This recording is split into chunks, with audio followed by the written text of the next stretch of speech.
The basic foundation layer at this time was a shift. Mine is really simple, mostly because I have one functional shift, so why make another? The next foundation layer would be a pair of stays. I'll explain more on why I chose to forego that ever-important foundation layer, but in the course of this project, I found that it really wasn't as necessary as I thought. The hip roll, however, cannot be skipped. I mean, it could if you want your work to look like a cheap Ren Fair costume, but when you put hundreds of hours into an outfit over the course of 5 months, just build the bum roll. Seriously, it takes 2 hours, maybe 5 if you have to wrangle an adventuring sugar glider.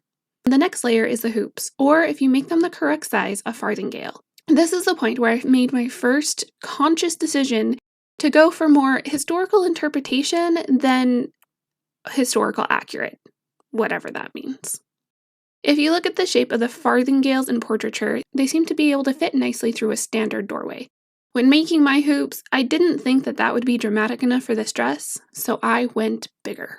This did cause some problems in the skirt, which I showed in the making of video, but overall it turned out better because I got pockets. Well, slits for pockets.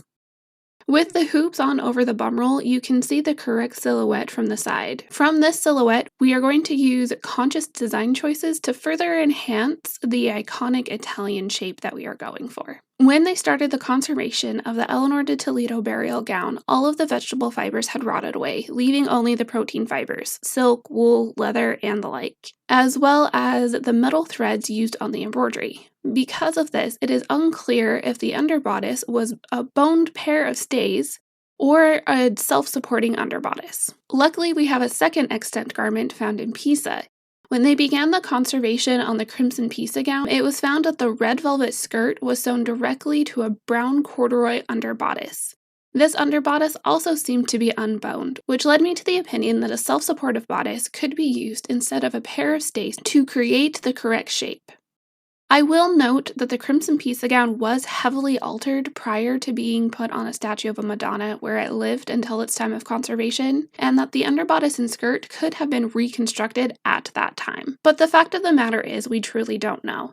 And that's the reason why I love experimental archaeology. It gives us the freedom to experiment and bridge the gap between the known and unknown, creating an entire new realm of possibilities. The shape of the bodice is hard to see when it's not on a human. Likewise, because my dress form is not my shape, the hip roll is about 4 inches lower than it needs to be. From here on out, the shape on my form will be wrong. One day I will have a form that matches me and won't fall apart or shrink when I put her in heavy garments. One day. The hem of the skirt was interesting. I knew from Jana Arnold's Patterns of Fashion that there was a thick band at the hem to pad out and weigh down the hem. It was briefly mentioned in the book that the burial gown had a tuck in the skirt, but it was more evident in the pictures that I found of the Crimson Pisa gown. When I was making my scale models of these dresses, I found that the tuck added weight and stability to the hem of the skirt. When I hemmed the skirt, I included a 2-inch horsehair braid, thinking that it would, in addition to the tuck, be enough stability for the hem of the skirt. Instead, what I found was that it was really stiff where the tuck was, but not stiff enough around the guard and hem of the skirt, as you can see when I want. One day I might go back and put on a band of velvet, heavy wool, or other stiffening fabric on the backside to further stiffen and support the hem. The bodice of the dress was fairly straightforward. I used the burial gown pattern from Patterns of Fashion. Because I wanted to mimic the lines of the Crimson Pisa dress, I shifted the side back opening an inch further under my arm. Looking back, I should have redrafted the bodice from the Modern Maker Volume 2, but that has more to do with my assumption that the Crimson Pisa dress was made by a Spanish tailor versus the burial gown being made by an Italian one. For the ease of lacing, I usually keep one side laced and get in and out of the gown on the other side. It just seems fair that if I need help getting into a dress, the person helping me should only have to do up one side. The eyelets on the bodice are set in a spiral lace, as was the fashion at the time. During the fitting with my friend, I found that the pad stitching of the bodice was not sufficient to create the smooth front that I wanted. So I added 3 bones under the front guard of the bodice. This, as well as the center front point, is what gives the bodice its ideal shape of the time period and thus negating the need for a pair of stays.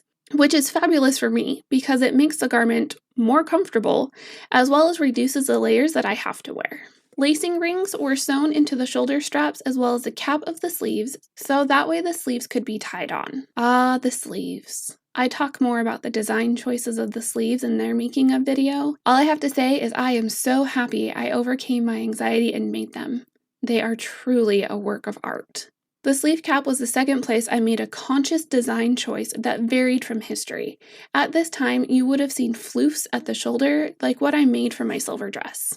Instead, I opted for bows, partly because I did not know how to incorporate the fabric manipulation into the floofs, and partly because I couldn't wait for this project to be done.